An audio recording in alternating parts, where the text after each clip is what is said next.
सुजानगढ़ शहर के लाडनू रोड स्थित आर के गार्डन में छात्रों की गूंज एवं प्रेस वार्ता कार्यक्रम का आयोजन सूरज जिला कांग्रेस कमेटी की ओर से किया गया, जिसमें उपस्थित जिले भर के कांग्रेस कार्यकर्ताओं, नेताओं और विद्यार्थियों को संबोधित करते हुए कांग्रेस के जिलाध्यक्ष मनोज मेघवाल ने कहा कि नेता प्रतिपक्ष राहुल गांधी ने समय समय पर देश की सरकार को जनता पर आने वाले संकटों के बारे में अवगत करवाया, लेकिन सरकार हठधर्मी है और सुप्रीम कोर्ट की फटकार के बिना तो एफआईआर तक दर्ज नहीं की जाती। मेघवाल ने कहा कि लाखों बच्चों का भविष्य नीट पेपर लीक से चौपट हो गया और सरकार अलग अलग प्रदेशों में सांसद जुटाती फिर रही थी। मेघवाल ने कहा कि यह पहली केंद्र सरकार है जिसने शिक्षा के बजट को घटाने का काम किया है, क्योंकि इस सरकार को पढ़े लिखे लोग पसंद ही नहीं हैं। उन्होंने कहा कि युवा आज नौकरी और रोजगार के लिए दर दर भटक रहा है, लेकिन पेपर लीक वाली सरकार को कोई फर्क नहीं पड़ रहा है, जिसके कारण राहुल गांधी पूरे देश में शिक्षा के प्रति अलख जगाकर जनता को देश की शिक्षण व्यवस्था की कमियों को उजागर कर रहे हैं। रतनगढ़ विधायक पूसाराम मोदा ने कहा कि केंद्र सरकार युवाओं के साथ अन्याय कर रही है, जिसका जवाब इस देश का युवा जरूर देगा। उन्होंने कहा कि आज राहुल गांधी जिस प्रकार से देश के युवाओं की आवाज़ बन रहे हैं, उससे केंद्र सरकार हिली हुई है और रोज़ रोज़ मूल मुद्दों से ध्यान भटकाने के लिए सरकार नए नए हथकंडे अपनाती है। फतेहपुर विधायक हाकम अली खान ने कहा कि जिस प्रकार से पेपर लीक में भाजपा के कार्यकर्ताओं की भूमिका सामने आई, उसको दबाने का हर प्रयास सरकार ने किया, लेकिन लाखों युवाओं के भविष्य से खिलवाड़ करने वाली सरकार को विपक्ष के दबाव में झुकना पड़ा। उन्होंने कहा कि कांग्रेस जनता से जुड़े हर मुद्दे पर आज सरकार से संघर्ष कर रही है और प्रत्येक अन्याय का प्रतिकार जनहित में किया जा रहा है। उन्होंने कहा कि सरकार की परीक्षाएं करवाने में रुचि कम है और बंगाल, महाराष्ट्र, एमपी में सांसद खरीदने में ज़्यादा है।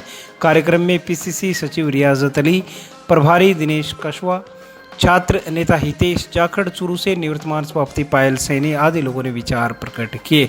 इस अवसर पर शहर ब्लॉक कांग्रेस कमेटी के अध्यक्ष प्रदीप तोदी, देहात अध्यक्ष नरेंद्र बेनीवाल, अमित मारोटिया, विद्याधर बेनीवाल, इद्रिस गौरी, गोपालपुरा प्रशासक सविता राठी आदि लोग मंचस्थ रहे। वहीं उपस्थित सैकड़ों लोगों को राहुल गांधी की कोटा दौरे की करीब 50 मिनट की वीडियो फिल्म दिखाई गई और शिक्षण व्यवस्था की खामियों को उजागर किया गया। इस अवसर पर निवर्तमान पार्षद विजय बटेसर, इस्माइल खान, दिनेश पिपड़ा, अजय ढेनवाल, तरुण च्योता, इकबाल खान कायम खानी, अल्पसंख्यक प्रकोष्ठ कांग्रेस के अध्यक्ष फारूक भुट्टा, अमजद खान कायम खानी, दाऊद काजी, यूनुस खान आसम खानी, इकबाल खान ऐदल खानी, राजकुमार इंदौरिया, सोहेल गोपालपुरिया, मुकुल मिश्रा, सलीम खान गाजी, मनोज गुलेरिया, अविनाश मधुभागरेचा, बजरंग सेन, नरपत गोदरा, दीवान सिंह, छगन मेघवाल, अली हसन, रामनिवास गुज्जर सहित बड़ी संख्या में शहर व देहात से कांग्रेस नेता और कार्यकर्ता मौजूद रहे। संचालन नरेंद्र बेनीवाल ने किया। जो है युवाओं की बात है और नेता प्रतिपक्ष देश के राहुल जी ने जो चिंता प्रकट की, हर ज्वलंत मुद्दे पर राहुल जी चिंता प्रकट करते हैं और सरकार को आगाह करते हैं कि आप समय रहते इसका निदान कर लो, वरना मामला बिगड़ेगा, विस्फोट होगा और स्थिति नियंत्रण से बाहर होगी। और वो स्थिति बार उन्होंने चिंता युवाओं के बारे में प्रकट की। उन्होंने सबसे बड़ी बात उठाई कि पिछले 10 साल में 65,000 से भी ज़्यादा युवाओं ने आत्महत्या करके अपना जीवन लीला समाप्त की। तो शोध का विषय ये होना चाहिए कि 65,000 युवाओं ने अपनी आत्महत्या क्यों की, उसके पीछे शोध होना चाहिए। नहीं कि शोध इस बात पे होना चाहिए कि गाँव से कैसे करें, उससे कैसे करें। शोध इस बात पे होना चाहिए कि 65,000 युवाओं ने क्यों आत्महत्या की, उसके क्या कारण थे, क्या नहीं। उन्होंने चिंता इस बात के प्रकट की कि जब यूपीए मनमोहन सिंह जी की सरकार थी, उस समय 4.7% शिक्षा का बजट खर्च हो रहा था, यानी 100 रुपये में से 4 रुपये 70 पैसे शिक्षा पे खर्च हो रहे थे। आज कम होते होते 2.4% शिक्षा का बजट क्यों आ गया, लगभग आधा क्यों हो गया। चिंता उस पर। आप सीमेंट कंक्रीट से आप भारत का निर्माण मत करिए, आप पत्थर के जाल से भारत का निर्माण मत किए। उन्होंने कहा आप निर्माण कीजिए युवाओं से, ये देश का भविष्य, इनसे आप देश का निर्माण किए।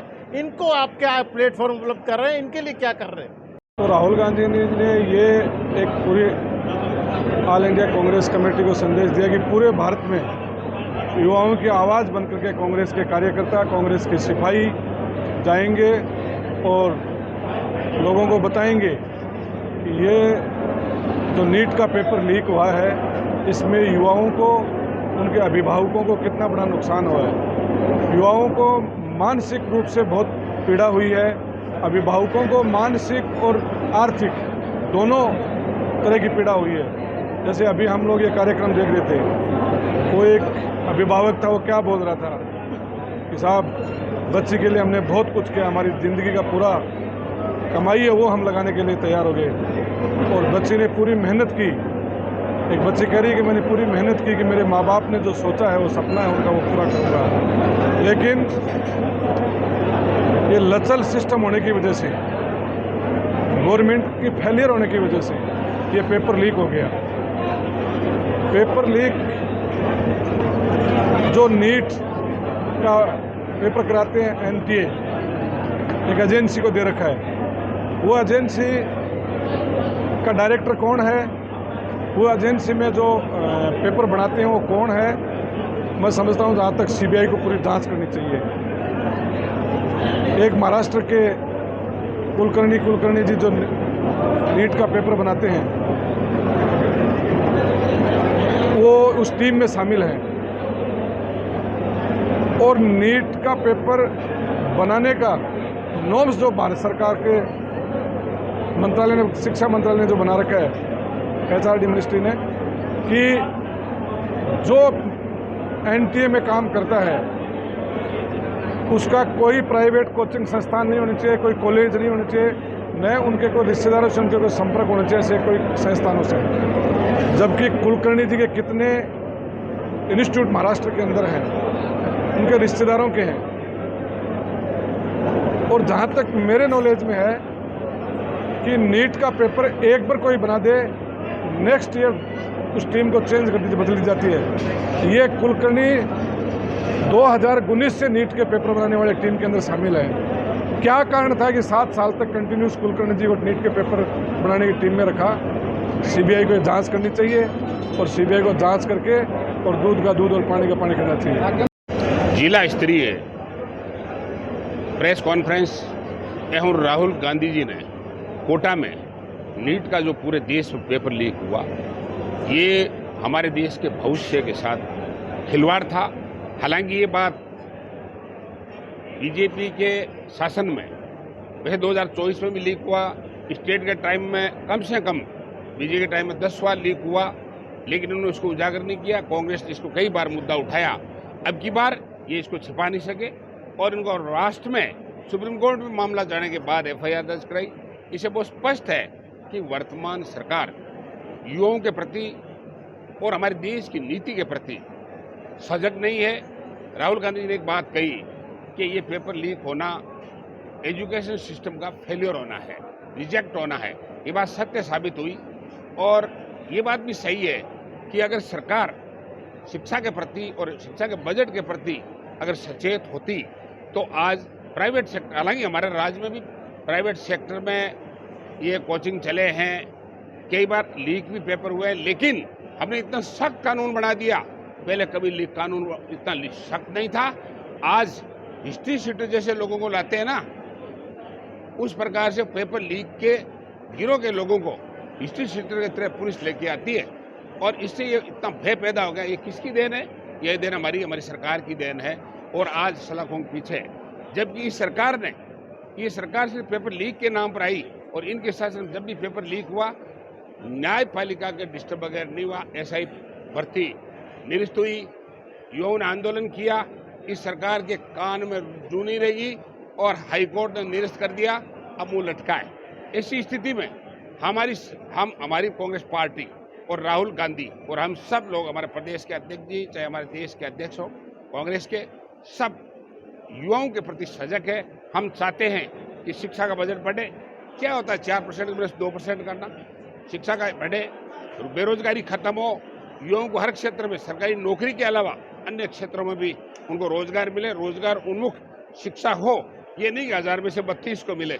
ये सिस्टम हमारी पार्टी और हम सब लोग डेवलप करेंगे।